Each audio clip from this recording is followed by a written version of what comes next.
নমস্কার বন্ধুরা, নিশ্চয়ই সকলে খুব ভালো আছেন। আমার কুকিং ক্লাসে আপনাদের সকলকে স্বাগত। আজ আমি একটা নতুন রকম রেসিপি করে আপনাদের দেখাবো। এটা হলো নিরামিষ ডিমের ঝোল। এখন শীতকাল তো ফুলকপি উঠছে খুব, তাই টাটকা ফুলকপি আলু দিয়ে ডিমের ঝোল করব। একদম নিরামিষ, পেঁয়াজ রসুন কিচ্ছু দেব না। আর ফুলকপি আর আলুগুলো আমি এয়ার ফ্রায়ারে ভেজে রেখেছি, একদম তেল ছাড়া। চলুন তাহলে দেখা যাক কি কি দিই আর কেমন করে রান্না করি। দেখুন, তো কম তেল দেব, 1 টিস্পুন মতো তেল দিলাম।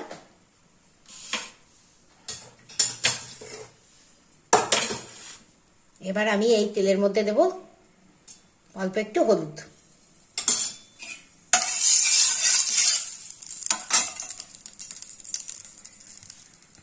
আর ডিম দুটো ভেজে নেব। ডিম দুটো সেদ্ধ করে আমি একটু চিড়ে নিয়েছিলাম ছুরি দিয়ে।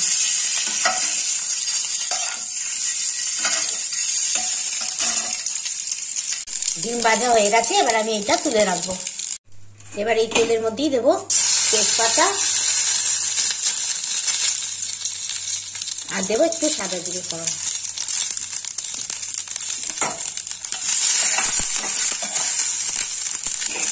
আমি এখানে একটা মশলা বানিয়ে রেখেছি, এর মধ্যে আছে টমেটো, কাঁচা লঙ্কা আর আদা, তিনটে একসঙ্গে ভালো করে বেটে রেখেছি। এবার এই মশলাটা এর মধ্যে দিয়ে দেবো।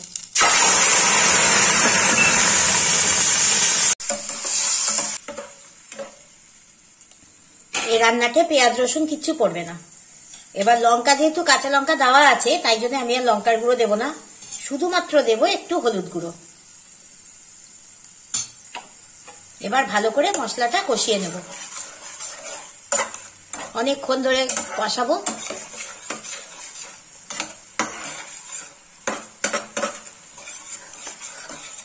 আমি এর মধ্যে 4টে কাঁচা লঙ্কা দিয়েছি।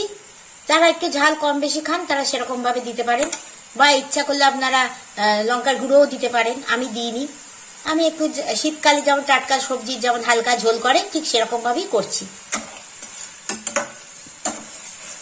মশলাটা অনেকটা ভাজা হয়ে গেছে, আমি এবার এর মধ্যে ফুলকপি আর আলুগুলো দিয়ে দেবো।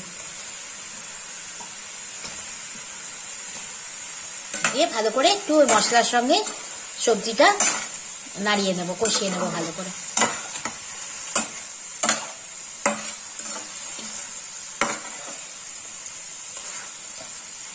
এরকম এয়ার ফ্রায়ারে আপনারা আলু ফুলকপি এসব ভেজে নিয়ে রান্না করবেন, তেলও কম লাগবে আর খাবারটাও পুষ্টিকর হবে।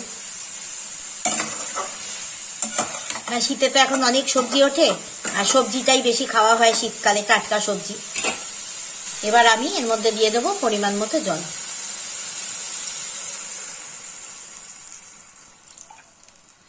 যেহেতু দুটো মাত্র ডিম, তাই জন্য সেই রকম বুঝে যতটা ঝোল রাখবেন ততটাই দিলাম।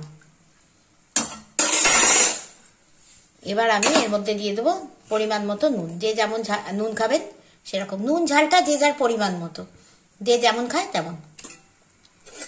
আর ফুলকপি আর আলু শুধুমাত্র এমনি ভেজেছিলাম, তাতে নুন টুন কিছু দিইনি, তাই জন্যে আমি নুনটা দিলাম।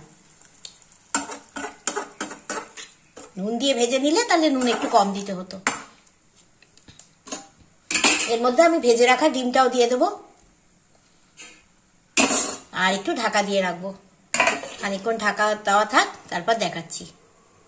10 মিনিট ঢাকা দিয়ে রেখেছিলাম, এবার দেখি হয়ে গেছে নাকি।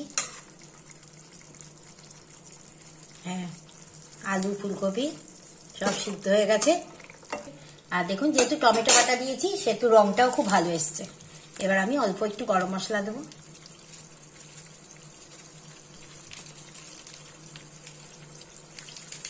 ইচ্ছা হলে ঘিও দিতে পারেন।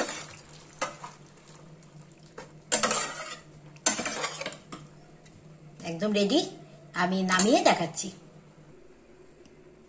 আলু ফুলকপি দিয়ে নিরামিষ ডিমের ঝোল একদম রেডি। দেখুন, সার্ভ করে দিয়েছি।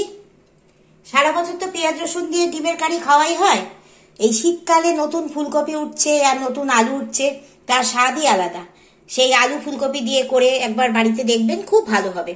আর দেখুন, ডিমটা আমি যেহেতু চিড়ে দিয়েছি, তাই ডিমের ভেতর যেমন ঝোলটাও ঢুকেছে, তেমন কুসুমের ফ্লেভারটাও ডিমের ঝোলে মিশে আছে। খুবই ভালো লাগবে। একবার করে খাবেন বাড়িতে, দেখবেন খুব ভালো লাগবে। আর যদি এরকম নতুন নতুন রেসিপি পেতে চান তাহলে অবশ্যই সাবস্ক্রাইব করে বন্ধু হয়ে আমার পাশে থাকবেন। সকলে খুব ভালো থাকবেন, সুস্থ থাকবেন। আজ আসি, নমস্কার।